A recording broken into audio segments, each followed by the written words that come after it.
Thalappakatti beef biryani எப்படி செய்கிறதுன்னு பார்க்கலாமா? ஒரு குக்கரில் 3/4 கிலோ பீஃப் நல்லா க்ளீன் பண்ணி எடுத்து வச்சுருக்கேன். இப்போ இதில் மஞ்சள் தூள், மிளகாய் தூள், இஞ்சி பூண்டு பேஸ்ட், உப்பு, தேவையான அளவுக்கு தண்ணி சேர்த்துட்டு குக்கர் மூடி போட்டுட்டு இந்த பீஃபை வந்து ஒரு 5லேருந்து 6 விசில் போட்டு எடுத்துக்கலாம். இந்த பிரியாணிக்கு ஒரு ஸ்பெஷலான மசாலா பவுடர் ரெடி பண்ணி எடுத்துக்க போகிறோம். அதுக்கு தேவையான ஸ்பைசஸ் எல்லாத்தையுமே ஒரு மிக்ஸி ஜாரில் போட்டு இந்த மாதிரி ஃபைன் பவுடராக அரைச்சி தனியாக எடுத்து வச்சுட்டேன். அப்புறம் ஒரு பேஸ்ட்டும் வந்து இந்த பிரியாணிக்கு அரைச்சி எடுத்துக்க போகிறோம். அதுக்கு ஒரு மிக்ஸி ஜாரில் சின்ன வெங்காயம், பச்சை மிளகா, இஞ்சி பூண்டு, மல்லி, புதினா சேர்த்துட்டு தண்ணி எதுவும் சேர்க்காம இதை வந்து இந்த மாதிரி கொஞ்சம் லைட்டாக மட்டும் பேஸ்ட் மாதிரி அரைச்சி எடுத்து தனியாக வச்சுக்கலாம். 1/2 கிலோ ஜீரக சம்பா ரைஸ் 1/2 மணி நேரம் தண்ணியில் ஊற வச்சிருக்கேன். ஜீரக சம்பாவில் நான் புழுங்கல் அரிசி தான் எடுத்திருக்கேன், பச்சை அரிசி எடுக்கல. பீஃப் குக்கரில் போட்டு வேக வச்சிருந்தோம். பீஃப் வந்து நல்லா வெந்துருச்சு. ஸோ பீஃப் தனியாக, அந்த பீஃபோட ஸ்டாக் தனியாக நம்ம எடுத்து வச்சுக்கலாம். அப்புறம் பீஃப் வந்து ஒரு 75% மட்டும் குக் பண்ணுங்க. ஏன்னா அதுக்கப்புறம் நம்ம பிரியாணிலாம் தம் போடும்போது அது வந்து ஃபுல்லாக குக் ஆகிடும். அப்புறம் இந்த பீஃப் வேக வச்ச தண்ணியை நம்ம ரைஸ் குக் பண்ணுறதுக்கு யூஸ் பண்ணிக்கலாம். இப்போ இந்த பிரியாணி செய்கிறதுக்கு ஒரு பேன் சூடு பண்ணிவிட்டு அதில் எண்ணெய், நெய் சேர்த்து சூடு பண்ணிக்கோங்க. எண்ணெய், நெய் சூடானதும் நம்ம அரைச்சி வச்சிருந்த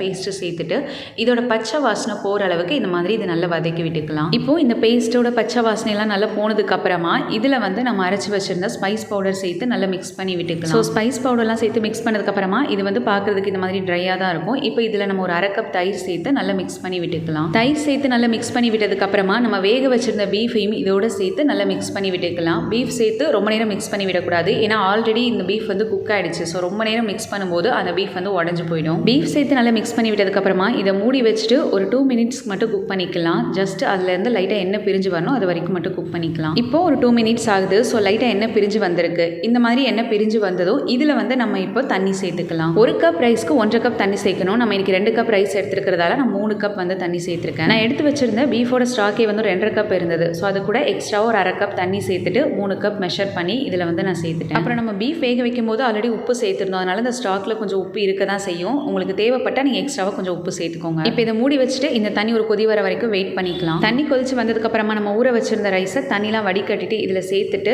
இந்த மாதிரி நல்லா மிக்ஸ் பண்ணி விட்டுக்கோங்க. அப்புறம் இதில் ஒரு டீஸ்பூன் லெமன் ஜூஸ் சேர்த்து நல்லா மிக்ஸ் பண்ணி விட்டுக்கலாம். இப்போ இதை மூடி வச்சுட்டு ஒரு 10 மினிட்ஸ் நம்ம ஸ்டவ் மீடியம் ஃப்ளேமில் வச்சு குக் பண்ணிக்கலாம். ஸோ ரைஸ் தண்ணி ரெண்டோட லெவலுமே நல்லா ஈவனாக வரணும், அது வரைக்கும் குக் பண்ணிக்கோங்க. ஸோ பாருங்கள், இப்போ கரெக்டாக ஒரு 10 மினிட்ஸ்க்கு அப்புறமா அரிசி தண்ணி ரெண்டோட லெவலுமே இந்த மாதிரி நல்லா ஈவனாக வந்திருக்கு. இந்த மாதிரி வந்ததும் இதுக்கு மேலே ஒரு அலுமினியம் ஃபாயில் வச்சு நல்லா கவர் பண்ணிக்கலாம்.